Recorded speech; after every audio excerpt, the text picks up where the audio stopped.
بسم اللہ الرحمن الرحیم۔ یہ مسلم پوسٹ کے معزز سامعین و ناظرین السلام علیکم۔ قیامت کی قریبی نشانیوں میں سے بالخصوص مہدی علیہ الصلوۃ والسلام کا ظہور ہے۔ مسیح دجال کا خروج اور حضرت عیسیٰ علیہ الصلوۃ والسلام کا نزول اپنے دور رس اثرات و نتائج اور امتحان اور آزمائش کے اعتبار سے نہایت اہم ہے۔ اسی لیے حضور صلی اللہ علیہ وسلم نے بھی ان کی جملہ ضروری تفصیلات کو بڑے شرح و بسط کے ساتھ بیان فرمایا ہے۔ امام مہدی کی مناسبت سے چند متفرقات ذکر کیے جا رہے ہیں۔ اہل سنت والجماعت کا یہ عقیدہ ہے کہ آخری زمانہ میں امام مہدی علیہ الصلوۃ والسلام کا ظہور برحق اور صدق ہے، اور اس قدر روایات سے ثابت ہے جن پر تواتر معنوی کا دعویٰ کیا جا سکتا ہے۔ اہل سنت والجماعت امام مہدی کو نہ تو مامور من اللہ سمجھتے ہیں، یعنی کہ اللہ کی طرف سے مامور کیے جانے والے سمجھتے ہیں، اور نہ ہی ان کا درجہ انبیاء کرام علیہ الصلوۃ والسلام کے برابر مانتے ہیں، اور وہ انہیں جب امام کہتے ہیں تو اس سے کسی خاص گروہ کی اصلاحی امام مراد نہیں ہوتا، بلکہ وہ اسے پیشوا اور رہنما کے معنی میں لیتے ہیں، اور انہیں رضی اللہ تعالیٰ عنہ کہنا حضرت عیسیٰ علیہ الصلوۃ والسلام کی صحابیت کی وجہ سے قرار دیتے ہیں۔ ناظرین، ہم مختلف مکاتب فکر کا نقطہ نظر آپ کے سامنے رکھ رہے ہیں۔ بذات خود ہم کسی بھی فرقہ سے تعلق نہیں رکھتے، اور سورہ انعام کی آیت نمبر 159 پر پختہ یقین رکھتے ہیں، جس کا مفہوم یہ ہے کہ جن لوگوں نے اپنے دین کو فرقہ فرقہ کر لیا، اے نبی صلی اللہ علیہ وسلم، آپ کا ان سے کوئی تعلق نہیں۔ تو چلیے بڑھتے ہیں آگے کی جانب۔ امام مہدی سینکڑوں سال پہلے پیدا نہیں ہوئے، اور نہ ہی وہ کسی غار میں روح پوش ہوئے ہیں۔ اللہ تعالیٰ کے طے کردہ نظام کے مطابق وہ اپنے وقت مقررہ پر پیدا ہوں گے، اور وہ حضرت فاطمہ الزہرا کی نسل سے ہوں گے۔ نجیب الطرفین سید ہوں گے، ان کا نام محمد اور والد کا نام عبداللہ ہوگا۔ جس طرح صورت و سیرت میں بیٹا باپ کا مشابہ ہوتا ہے، اسی طرح وہ شکل و شبات میں اور اخلاق و شمائل میں حضرت صلی اللہ علیہ وسلم کے مشابہ ہوں گے۔ وہ نبی نہیں ہوں گے، اور نہ ہی ان پر وحی نازل ہوگی، اور نہ ہی وہ نبوت کا دعویٰ کریں گے، لہٰذا ان کی نبوت پر ایمان لانے کا سوال پیدا ہی نہیں ہوتا۔ امام مہدی علیہ الصلوۃ والسلام سے متعلق روایات کم از کم 73 صحابہ کرام رضوان اللہ علیہ اجمعین سے مروی ہیں۔ یہ تعداد ایسی ہے کہ اس پر تواتر کی تعریف صادق آ سکتی ہے۔ امام مہدی کی پیدائش مدینہ منورہ میں ہوگی، اور وہ وہیں پلے بڑھیں گے۔ امام مہدی کے ظاہر ہونے پر ہمارے عقائد میں کوئی تبدیلی نہیں آئے گی، نیز ظہور مہدی اور خود امام مہدی ہمارے عقائد میں سے کسی عقیدہ میں تبدیلی کا تقاضا نہیں کریں گے، البتہ وہ احیاء سنت اور بدعت کی جانب خوب متوجہ ہوں گے۔ ظہور امام مہدی کے موقع پر امام مہدی کی بیعت اور ان کی معاملت کرنا قرآن سنت کی پیروی کے مخالف نہیں ہوگا، بلکہ عین اس کے مطابق ہوگا۔ جس سال امام مہدی کا ظہور ہوگا، اس سال حج امیر کے بغیر ہوگا۔ مینا میں کسی بات پر لوگوں کے درمیان جھگڑا ہوگا، جس کا انجام قتل و غارت گری پر ہوگا۔ حجاج کرام کو لوٹا جائے گا، اور جمرہ عقبہ کے پاس خوب خون ریزی ہوگی۔ اسی دوران دنیا سے 7 بڑے بڑے علماء بغیر کسی سابقہ تیاری کے مکہ مکرمہ آ پہنچیں گے، اور امام مہدی کو تلاش کریں گے تاکہ ان کے ہاتھ پر بیعت کریں اور فتنوں کا خاتمہ ہو۔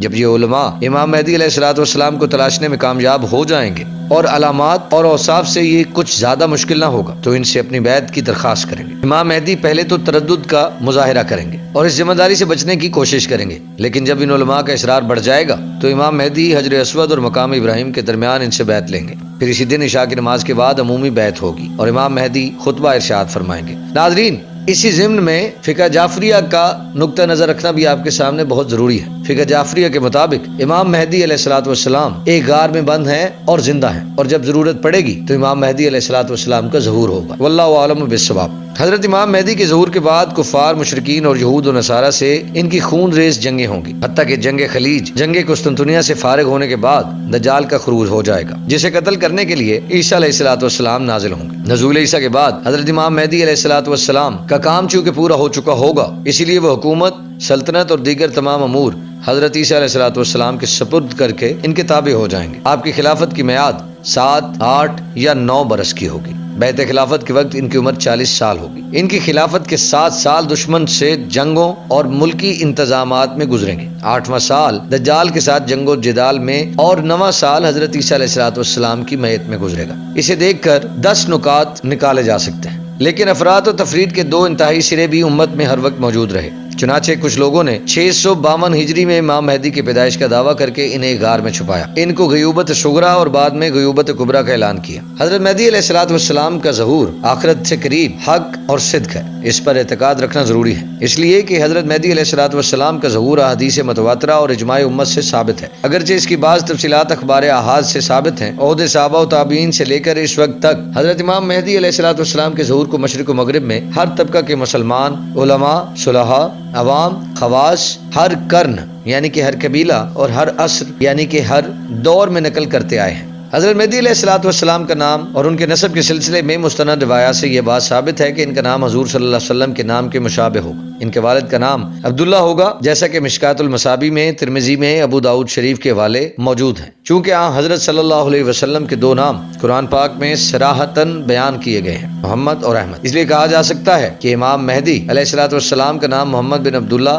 یا احمد بن عبداللہ ہوگا۔ ان کی والدہ ماجدہ کے نام کے بارے میں کسی قسم کی کوئی روایت نہیں ملتی۔ حضرت مہدی علیہ الصلوۃ والسلام حضرت حسن علیہ الصلوۃ والسلام کی اولاد سے ہوں گے یا حضرت امام حسین علیہ الصلوۃ والسلام کی اولاد سے۔ اس بارے میں دونوں طرح کے اقوال موجود ہیں، لیکن علماء کے قریب یہ بھی ممکن ہے کہ وہ دونوں کی نسبت جمع کیے ہوں گے، اور اس میں ایک ظاہر ترین بات یہ معلوم ہوتی ہے کہ وہ والدہ کی طرف سے حسینی ہوں گے اور والد کی طرف سے حسنی، واللہ عالم بالصواب۔ آپ کا مشہور لقب مہدی اور غیر مشہور لقب جابر ہوگا، اور کنیت ایک قول کے مطابق ابو القاسم ہوگی۔ آپ کی جائے پیدائش مدینہ منورہ ہوگی۔ آپ کا حلیہ کچھ ایسا ہوگا کہ آپ کی داڑھی گھنی ہوگی، بڑی سیاہ آنکھوں والے ہوں گے، اگلے دو دانت انتہائی سفید ہوں گے، چہرے پر تل کا نشان ہوگا، لمبی شتواں ناک والے ہوں گے، کندھے پر حضور صلی اللہ علیہ وسلم کی علامت ہوگی۔ خروج کے وقت ان کے پاس حضرت صلی اللہ علیہ وسلم کا چکور سیاہ ریشمی روئی دار جھنڈا ہوگا، جس میں ایسی روحانی بندش ہوگی کہ جس کی وجہ سے حضرت صلی اللہ علیہ وسلم کی وفات سے لے کر ظہور مہدی تک کبھی نہ پھیلایا جا سکا ہوگا۔ اللہ تعالیٰ 3000 فرشتوں کے ذریعے ان کی مدد فرمائیں گے، جو ان کے مخالفین کے چہروں اور کولہوں پر مارتے ہوں گے۔ ظہور کے وقت ان کی عمر 30 سے 40 سال کے درمیان ہوگی۔ حضرت مہدی کے پاس آپ صلی اللہ علیہ وسلم کی قمیض مبارک اور جھنڈا ہوگا، جس سے ان کی شناخت ہوگی۔ حضرت مہدی علیہ الصلوۃ والسلام سے لڑنے کے لیے ایک لشکر روانہ ہوگا۔ جب وہ لشکر مدینہ اور مکہ پہنچے گا تو اس پورے لشکر کو زمین میں دھسا دیا جائے گا۔ پھر مغرب کی طرف سے کئی جھنڈے لشکروں سمیت نمودار ہوں گے، اور اس لشکر کا سردار قبیلہ کندہ کا ایک آدمی ہوگا۔ دریائے فرات کا پانی خشک ہو جائے گا، اور ان کے ظہور کے وقت ایک روشن دمدار تارا ہوگا۔ ان کے ظہور کے سال ماہ رمضان کی پہلی تاریخ کو چاند گرہن اور 15 تاریخ کو سورج گرہن ہوگا۔ اگرچہ سائنسی نقطہ نظر اور ماہرین فلکیات کے نزدیک ایسا کچھ ممکن نہیں۔ مشرق کی طرف سے ایک بہت بڑی آگ 3 یا 7 دن تک مسلسل ظاہر رہے گی۔ شام کی ہرستہ نامی بستی کو زمین میں دھسا دیا جائے گا۔ خراسان کی طرف سے ایک قوم سیاہ جھنڈوں کے ساتھ نمودار ہوگی، اور اس کے بعد حضرت امام مہدی علیہ الصلوۃ والسلام کی عام بیعت ہوگی، اور وہ مسلمانوں کو کفار کے خلاف جنگ کے لیے آمادہ کریں گے۔ اس کے بعد دجال کا ظہور ہوگا۔ حضرت امام مہدی علیہ الصلوۃ والسلام دجال کے ساتھ جنگ کریں گے اور اسے شکست دے دیں گے۔ اس کے بعد خلافت حضرت عیسیٰ علیہ الصلوۃ والسلام کے حوالے کر دیں گے۔ حضرت امام مہدی علیہ الصلوۃ والسلام کا انتقال اپنی طبیعی موت سے ہوگا۔ ان کی نماز جنازہ حضرت عیسیٰ علیہ الصلوۃ والسلام پڑھائیں گے اور بیت المقدس میں دفن کریں گے۔ ناظرین، میں امید کرتا ہوں کہ آپ کو یہ ویڈیو پسند آئی ہوگی۔ اگر آپ کو یہ ویڈیو پسند آئے تو ہمارے چینل کو ضرور سبسکرائب کریں اور اس ویڈیو کو زیادہ سے زیادہ شیئر کریں۔ اگلی ویڈیو تک کے لیے باس زمان کو اجازت دیجیے۔ اللہ نگہبان۔